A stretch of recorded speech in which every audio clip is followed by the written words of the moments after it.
Hello and welcome back to the channel. If it's your first time here, where the hell have you been? Anyway, today I will be reviewing Red Rose Speedway by Wings. Paul McCartney in Wings. Let's get into that.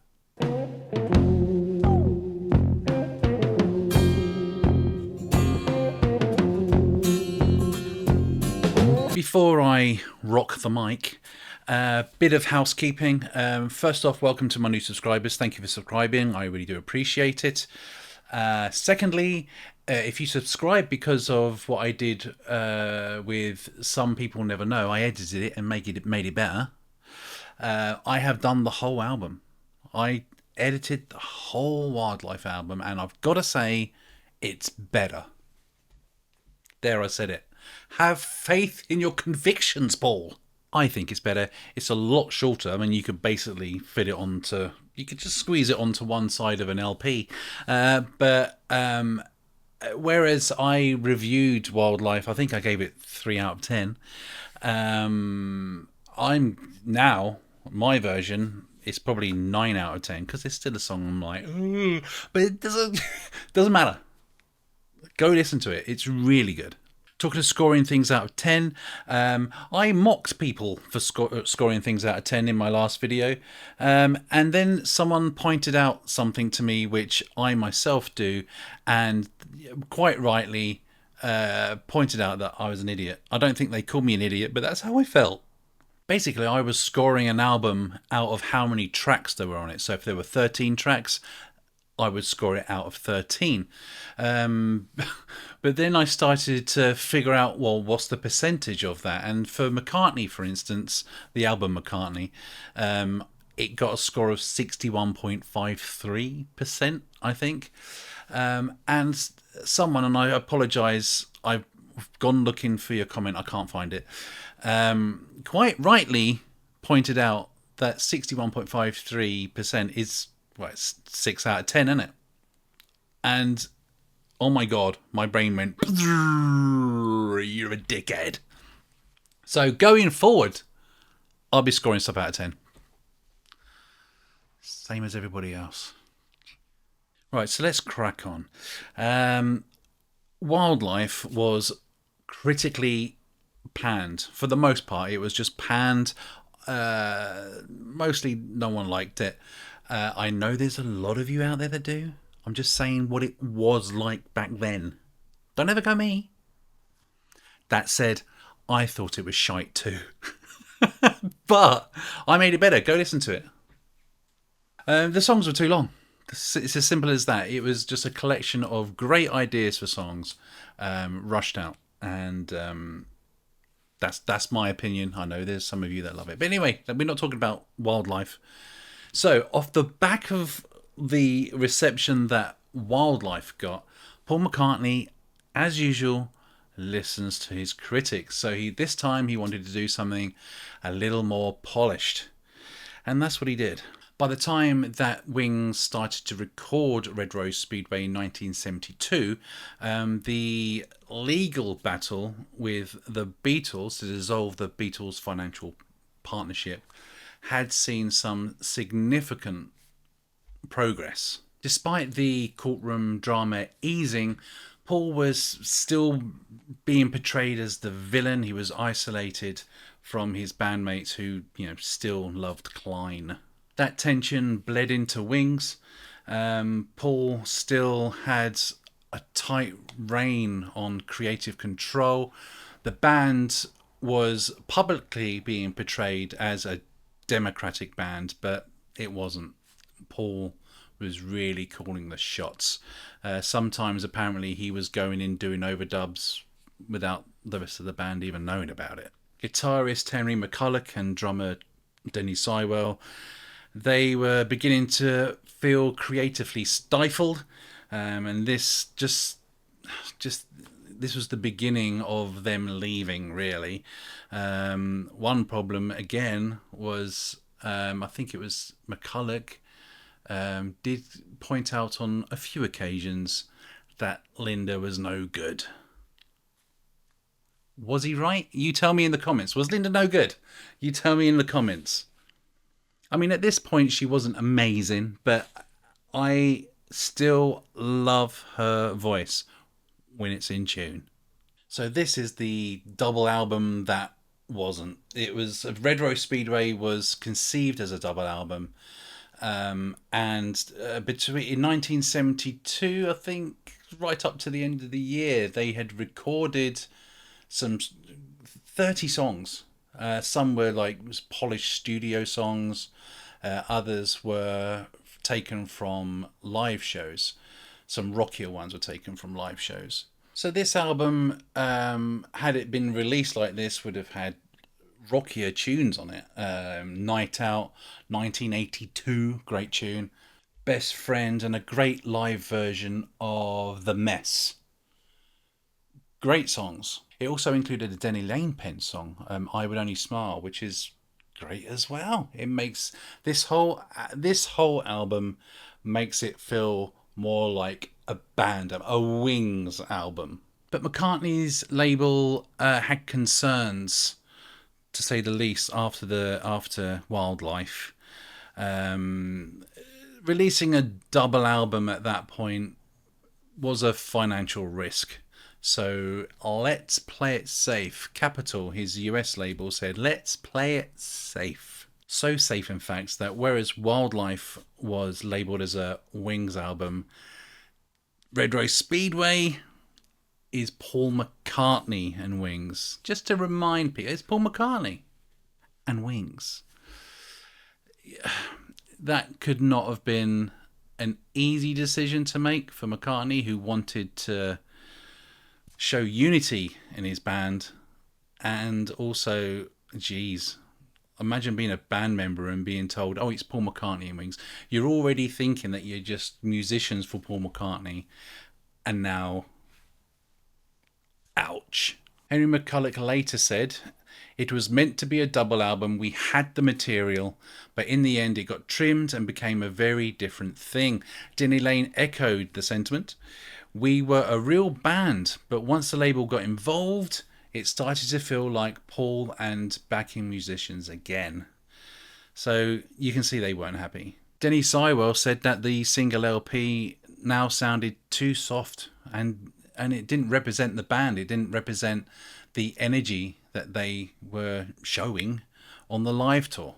Had the original double LP concept survived of Red Rose Speedway, I think we would be looking at the album differently, looking at McCartney differently, because that's a very bold statement. Like, boom, here's 18 songs, or however many it was. Just realised I've not shown the album. Here's the album. It's also behind me. There, see it? If you want to see the other side of his face. Okay, so the album opens with Big Barn Bed. There's a little snippet of this song on Ram, and now it's a fully fledged, realised song. Band are sounding great. Paul and Linda singing together sounds great. It's a great opening song for the album. I actually wish the double LP opened with this. It doesn't, but it's a great opener for an album. It also opened up one of his TV specials as well, with all the TV screens there. I think that was this song. Good evening.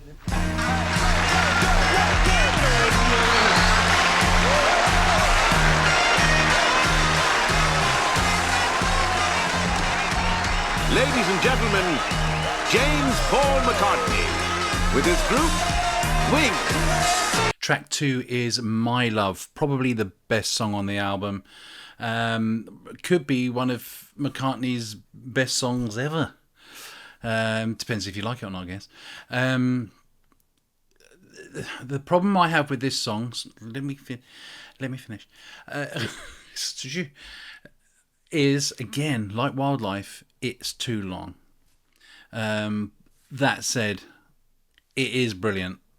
It's just too long. Henry McCulloch, I'm sure you guys all know the story. Henry McCulloch wanted to just, Paul, can I just try something? McCartney was very strict about what everybody played. He wanted it to be how he wrote it. And McCulloch went, look, just give me a chance. And so they rolled tape, and he came up with an amazing solo. So amazing, McCartney went, damn it, you're all right, we'll keep it. There's a few live versions of this song before it was recorded in the studio, and what McCartney had written as that solo was rubbish. So he was right to say, look, can I just try something better? It's one of McCartney's most successful ballads. It's a bit. Some critics called it a bit schmaltzy, and maybe they're right. But what's wrong with that? Track 3, Get on the Right Thing. This is a leftover from the Ram sessions. David Spinoza's on this, for instance. I like this song, but I prefer it on the double LP, and I think something else should have taken its place on the single LP. But it's a good song. I sing along. Get on the right thing. I do all that. Don't get me wrong. I mean, there's no lyrical depth to this song. The song's more about a groove, and it's a good groove. Track 4, One More Kiss. I really like this song. I think the critics have kind of overlooked this song because it really does showcase McCartney's annoying ease of creating great melodies. The idea for One More Kiss came from his daughter Mary. If I remember the story correctly, Paul was kissing his kids goodbye, and he was just kissing Mary a lot. And she said to him, one more kiss. I think she'd had enough. One more kiss. And he went, I like that. Bloody got a whole great song out of it. He might be a genius. I'm undecided. Track 5, Little Lamb Dragonfly. Remember a second ago when I said that My Love was probably the best song on the album? No. Little Lamb Dragonfly, for me, is the best song on this album. What an amazing song. My missus, who, as some of you know, does not like Paul McCartney, even she said, hey, what was that song you were playing? It's really good. And I was like, wow. I like it when I catch her liking Paul McCartney songs. So I kind of go, oh, you like this one, do you? I'm insufferable. I am a gloating, insufferable pain in the arse. Again, great melody, great lyrics. Denny opens up the song, and apparently he helped with like the arrangement a bit. But wow, I just absolutely adore this song. Apparently McCartney was nursing this lamb that was dying, and he just felt helpless, and that he just put that to song. He annoys me. I hate him. I mean, like, oh, there's a dragonfly. I'll make a song about that. Come on, I hate the guy, but I love him so much. He annoys me so much, though. Do you know what I mean, though? Like, how talented can one person be? It's annoying. He can play every instrument. Oh, good for you, prick. Track 6, Single Pigeon. Easy to overlook this song. I suggest if you haven't listened to Single Pigeon, go and listen to it now. I'll wait. If you're still here, we've got probably like a minute or something whilst they go and listen to that. Waste of time. It's a short song, but that melody is hella rich, as the kids say these days. Hella. I'm so old. Track 7, When the Night. This is a tough one because the melody is great in this song, and even the backing is great. It's just everything around it. I mean, if you listen to the end of the song as well, it's like, how are we going to end this? Dunno. Let's fade out. Yeah, so it kind of doesn't go anywhere, but I like it. Critics dismiss this as lightweight. The whole album they pretty much said was lightweight, but I think this song has a charm to it. But like I say, I think this is possibly sort of unfinished idea which he put on the bloody album. There were plenty of other songs to choose from. Just saying. Track 8, Loop, open bracket, First Indian on the Moon, close brackets. There are other bands that do sort of these kind of instrumental, experimental tracks, and they do it a hell of a lot better. This is one song I do tend to skip. It's all right. Sports, just, yeah. And that's my review. Track 9 is the medley. Hold Me Tight, Lazy Dynamite, Hands of Love, and Power Cut. I really like this melody. I think it's really, really good. Again, the melodies are great in it. They all go into one another very nicely, except for Power Cut, which just sounds like it was just stitched on and faded up on the end. But again, Power Cut's a great song. It's just Paul McCartney's tradition of putting loads of little songs that he's got lying around together. I really like it. So thumbs up. Upon release, Red Rose Speedway received mixed reviews. Rolling Stone said it was lightweight and unfocused. Yeah.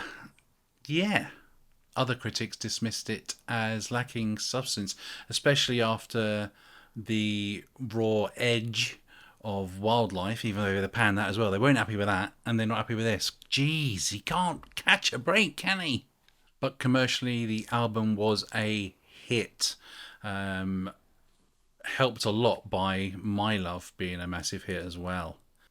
In 2018, the Archive collection put all the songs on the other disc, and it was really great. And they thought, well, hang on a minute, how can we get more money out of these people that would just buy anything? So then they just did that as well. Only an idiot would buy. I mean, it's all there, so why buy it again? Foolish. Only a fool would buy it. So what is Red Rose Speedway? It's not quite a masterpiece. I do think that had he released it as the double LP, I think we'd be looking at this album a hell of a lot differently. For his second album with Wings, it's a vast improvement, but again, not making it a double LP, you've gutted Wings out of it, and it is more like a collection of Paul McCartney songs. Does that make sense? I was going to score this 7.5 out of 10, but I'm knocking half a point off because I don't like halves. But also, the album doesn't flow as well as the double LP. They obviously worked really hard on that double LP, getting it all right, and the double LP is a great listen. Where McCartney's had to gut it, it does feel a little all over the place. Doesn't really feel like Wings. It's Paul McCartney with Wings. And don't worry, this time I'm not going to re-edit anything. I had my fun.